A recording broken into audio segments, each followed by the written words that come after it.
Olá, meu amigo, minha amiga, sejam bem-vindos a mais um Portal do José e muito obrigado a todos vocês que têm feito o alcance do nosso portal crescer a cada instante. Se você está chegando agora, está conhecendo o nosso espaço, seja bem-vindo, dê um cliquezinho no cantinho, se gostar dos nossos vídeos, compartilhe com seus amigos, mande seus comentários para cá, porque é muito importante a gente saber a sua impressão, as suas críticas, as suas opiniões, enfim. E o protocolo todo você já sabe, né?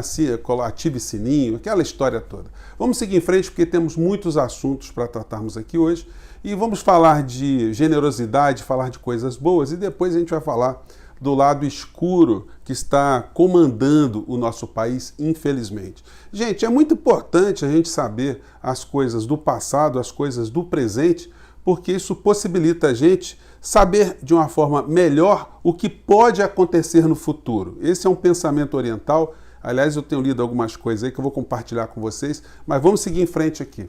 Em primeiro lugar, falando das coisas boas, né? Ontem, quando eu coloquei uma foto do enfermeiro Raimundo Nogueira, lá do Amazonas, eu coloquei uma foto um pouco mais fechada, né? Quando você abre essa foto, e só para quem não assistiu, esse aqui é o enfermeiro Raimundo Nogueira, lá no Amazonas, que diante de um rapaz que tem síndrome de Down e que estava com medo, estava, enfim, inseguro. Vocês imaginem, né, gente? É uma criança, vamos dizer assim, né? Apavorado e, ao mesmo tempo, sem ar. Esse enfermeiro teve a generosidade, a sabedoria, o carinho de abraçar o rapaz e de fazer com que ele pudesse utilizar ali o oxigênio. Na foto de ontem não deu para ver isso que essa foto de hoje eu quero compartilhar com vocês. É o abraço do rapaz, né? Encontrando ali o seu salvador, aquele que diminuiu o seu sofrimento naquele momento. Então, gente, não tem como a gente não se emocionar com esse tipo de gesto. E eu tenho certeza que todos vocês que estão aqui têm esse tipo de sentimento, né? E a gente fica muito estarrecido de como esse sentimento que nós temos não é sentimento de quem nos governa e de quem está próximo dessas pessoas. É muito comum a gente falar de coisas importantes e vir alguém aqui que se identifica com o bolsonarismo debochar, tripudiar, ou simplesmente não se conectar com esse tipo de humanidade que ainda existe no nosso país. Então eu quero sempre que possível enaltecer essas pessoas com quem a gente se identifica e criticar de uma forma muito contundente aqueles que têm o direito até de serem insensíveis, de serem inumanos, mas não governando o nosso país, não cuidando do nosso destino, não cuidando dos nossos pais, dos nossos irmãos, dos nossos filhos, dos nossos amigos, da nossa sociedade. Aí não. Aí a gente tem que criticar e muita gente não consegue entender isso. As pessoas às vezes reclamam que você não está respeitando 57 milhões de eleitores. Sim, estou respeitando o processo democrático, mas o voto que as pessoas dão a alguém para governar o nosso país não é um habeas corpus preventivo para ele poder fazer todo tipo de homicídio ou de genocídio contra as pessoas. Aliás, quando a gente usa essas expressões aqui, a plataforma dá uma limada aqui nos nossos vídeos, a gente tem que limitar um pouco esse tipo de vocabulário, né? Mas esse é o exemplo positivo, o exemplo que nos inspira, o exemplo que nos dá força para seguir em frente e continuar a lutar. Agora vamos falar de outras coisas lamentáveis que acontecem no nosso país. E conhecendo essas situações, a gente pode se defender delas, né? Muita gente pediu para eu comentar aqui a fala do desembargador lá do Mato Grosso do Sul e que hoje está nas redes bolsonaristas, porque o Bolsonaro ele colocou a fala desse desembargador para funcionar como uma espécie de confirmador ou uma espécie de afiançador das loucuras, das boçalidades. Para quem não conhece a fala do desembargador, eu vou colocar aqui um trecho, vamos lá. Voltemos nossas forças ao retorno ao trabalho. Deixemos de viver conduzidos como rebanho para o matadouro daqueles que veneram a morte, que propagandeiam o quanto pior o melhor. Desprezemos, pois, o irresponsável, o covarde e picareta de ocasião que afirme: fiquem em casa, não procurem socorro médico com sintomas leves. Gente, eu vou evitar de colocar a fala toda, mas eu queria ilustrar aqui só para mostrar para vocês que a gente não tem que ter receio de criticar uma autoridade. E para entender como é que funcionam essas criaturas, é importante a gente saber que a intelectualidade, a capacidade de você passar num concurso público, de você marcar xizinho ou de responder algumas questões, isso te coloca no patamar de uma pessoa inteligente socialmente, inteligente emocionalmente, uma pessoa que tem uma leitura política da realidade ou que uma pessoa deixe de ser imbecil. Você pode ter uma capacidade cognitiva para marcar cruzinha, interpretar códigos, mas você pode ser um perfeito imbecil social, um imbecil político. Porque só isso explica algumas criaturas que estão dentro das nossas estruturas. De uma maneira geral, as pessoas gostam de endeusar, né, figuras que chegam a esse posto. Mas são figuras que, às vezes, estudaram a vida toda numa autoalienação. O cara só quer saber daquilo que é importante para ele poder passar no concurso e ascender socialmente. Aí ele ascende socialmente, aí ele se acha um rico e aí se acha no direito de falar todo tipo de estupidez e de loucura contra a sociedade de uma maneira geral. Esse discurso desembargador é um discurso contra a ciência, um discurso hipócrita e incoerente. Por quê? Porque o desembargador, preocupado com essas situações todas, ele fez uma aglomeração, tinha 300 pessoas convidadas nesse encontro de posse para se jaquitar, para desfilar a sua verborragia, para se colocar num pedestal onde ele acha que as pessoas todas têm essa obediência, ninguém pode criticar, né? Enfim, mas ele não criticou as iniquidades do Poder Judiciário. Os 14 salários por ano, os 60 dias de férias, o auxílio moradia, todo tipo de picaretagem que existe na estrutura do Poder Judiciário, isso o desembargador simplesmente ele não falou. Ele preferiu chamar de picaretas as pessoas que são cientistas, que estão preocupados com a sociedade brasileira. Obviamente, o presidente da República se identifica com as idiotias que estão em todos os níveis e aí repercute e tenta dar um verniz nas suas próprias loucuras repercutidas por esse desembargador, que eu não vou nem citar o nome da criatura porque não merece. Mas porque não merece respeito mesmo, gente?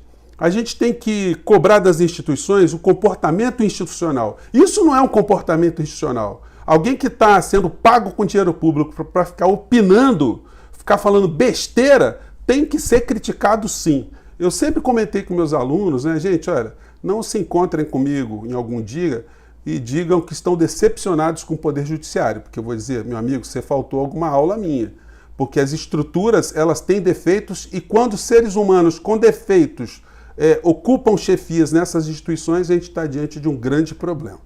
Bom, e hoje, nas pautas do dia, não dá para a gente ignorar a confusão que está tendo entre Bolsonaro e Dória, e Bolsonaro mostrando o seu caráter, o seu não caráter, está querendo roubar do Dória todas as atividades que o Dória implementou para conseguir a vacina. Gente, uma coisa é você ter uma crítica política ao indivíduo, outra coisa é você reconhecer quando há um acerto na atitude pública, atitude política. Eu não vou entrar aqui no porquê que o Dória fez isso, porque deixou de fazer. O importante é que ele, de fato, ajudou com que o processo de vacina aqui no nosso país ele ficasse mais acelerado. Não vou julgar o caráter, o oportunismo, nada disso.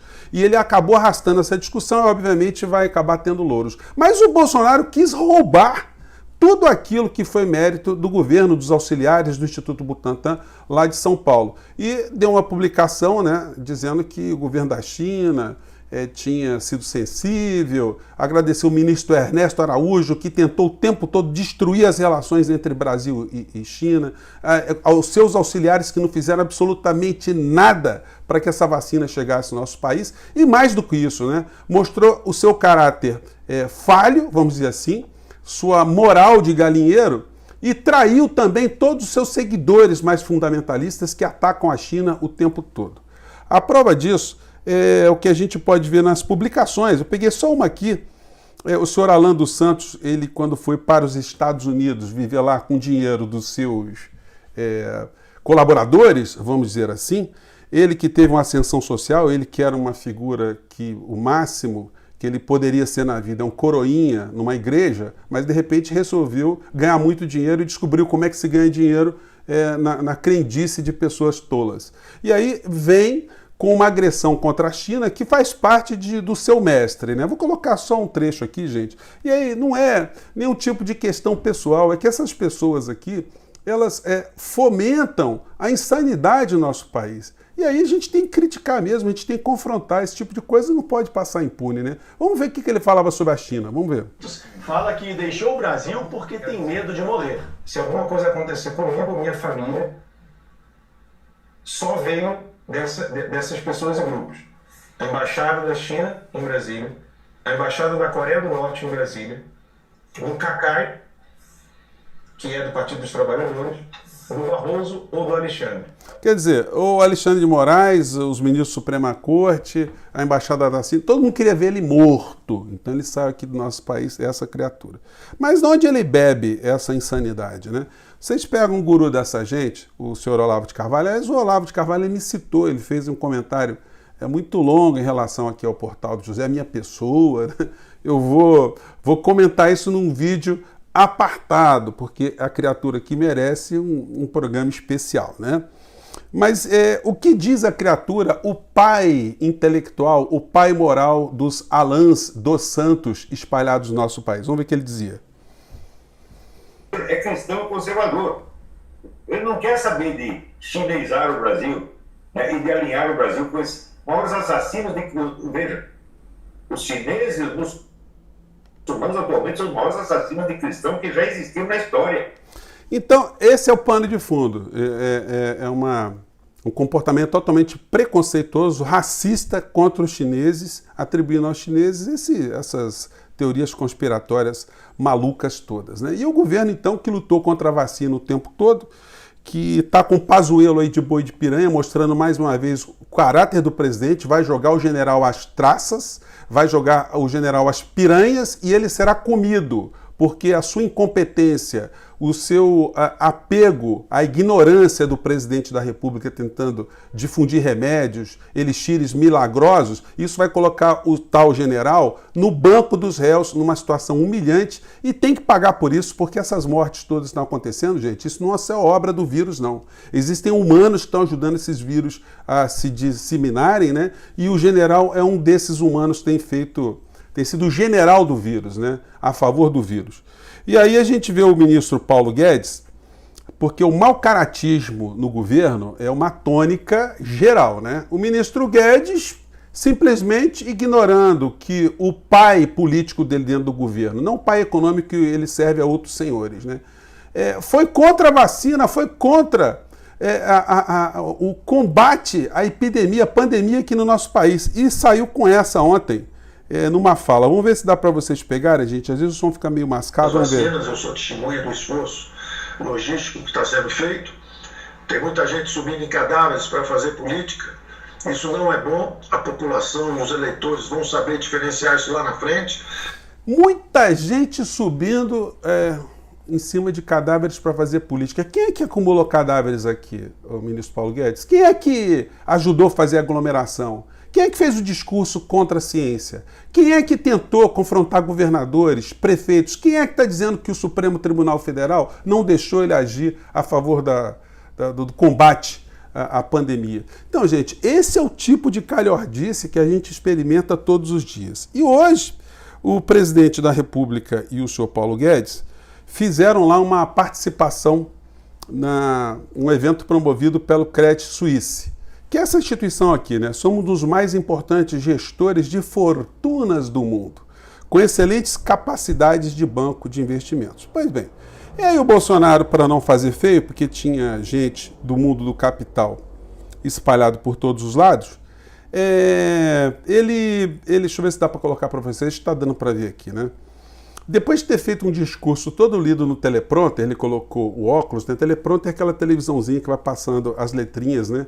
De um discurso que ele, evidentemente, não tem capacidade para escrever. Então ele parecia até estar falando coisas concatenadas, porque alguém da área econômica escreveu o texto ali para o pessoal da área de investimentos do Credit Suisse, né? Interpretar o que está acontecendo. Melhor, perceber qual é a visão do governo. E aí, quando o presidente ele sai do teleprompter, quando ele vai para o que ele é mesmo, aí em dado momento o Guedes defendendo o ponto de vista, explicando algumas situações do panorama econômico no nosso país, aí o Bolsonaro do lado dele não se aguenta. e faz uma chacota absolutamente de boteco de quinta categoria, com todo mundo bêbado no boteco, né? Vamos lá. Estão sendo recebidos lá fora com prêmios. Nosso presidente do Banco Central foi o melhor presidente do Banco Central do mundo, quer dizer, usou bem, deram uma flauta para ele tocou a flauta direitinho, quer dizer, foi o melhor flautista. Flauta. Olha.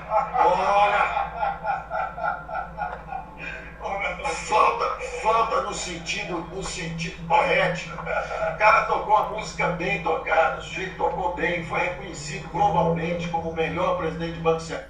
Esse é o presidente, esses são os auxiliares do presidente, essas são as percepções que essa gente tem e o tipo de representação que eles fazem no nosso país, né?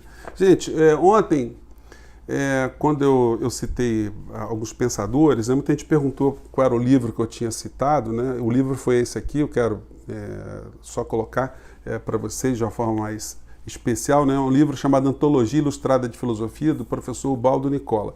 É um livro que eu sempre recomendei para os meus alunos, e ontem eu comentei sobre Voltaire, né? Que é essa figura que nos orientava a lidar com as adversidades, as pessoas que tiveram o cérebro gangrenado, a lidar no final da história com ironia.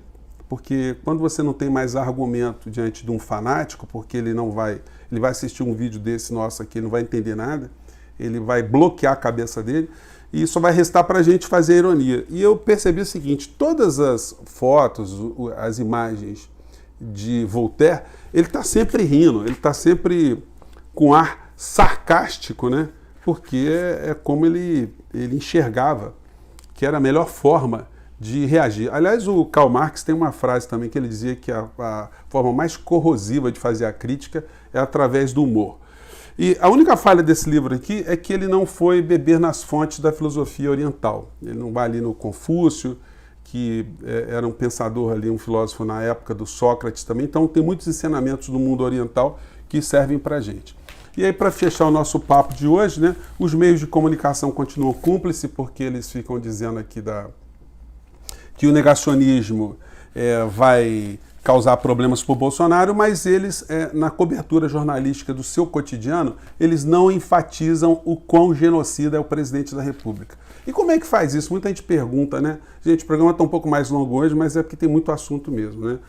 Como é que faz isso? Olha, eles tinham que fazer entrevistas com as pessoas que estão tentando se recuperar para mostrar a tragédia que é uma pessoa, a sequela que a pessoa fica, os parentes de pessoas que têm algumas necessidades especiais, alguns deficientes ou que possuem algum tipo de deficiência, os idosos, as pessoas falarem dos seus dramas pessoais, das suas perdas, da falta de estrutura, o que acarretou essa contaminação, o fato de não termos um governante fazendo campanha a favor do isolamento, a favor da máscara, a favor do álcool em gel, a favor da responsabilidade com o próximo. Enfim, na medida que esses assuntos eles não foram muito reverberados, a população acaba em grande parte não tendo essa percepção também. E tome Big Brother na cabeça das pessoas. Porque quanto mais alienado a pessoa tiver, menos ela vai ter uma capacidade crítica de entender o que está acontecendo no nosso país. Gente, tem muitos assuntos que eu gostaria de falar para vocês. O Guedes, nessa história aí que ele acabou de falar, ele disse que o Brasil está se recuperando, vamos pegar a aceleração de novo da economia, aí você vê a arrecadação, os indicadores econômicos que estão os piores nas últimas décadas. O Brasil que estava tão afundado, ele está dizendo que o Brasil vai retomar a aceleração. Aceleração do quê? Então, gente, tem muitos assuntos, mas não vai dar para a gente falar hoje aqui. A gente vai colocar no próximo vídeo, né? E você tire as suas próprias conclusões e perceba se nós estamos nas mãos de pessoas que estão preocupadas com o próximo, com o povo brasileiro, ou na mão de estelionatários que querem fazer cada vez mais negócios para as bancas. Eu fico por aqui. Grande abraço, gente. Até o próximo vídeo.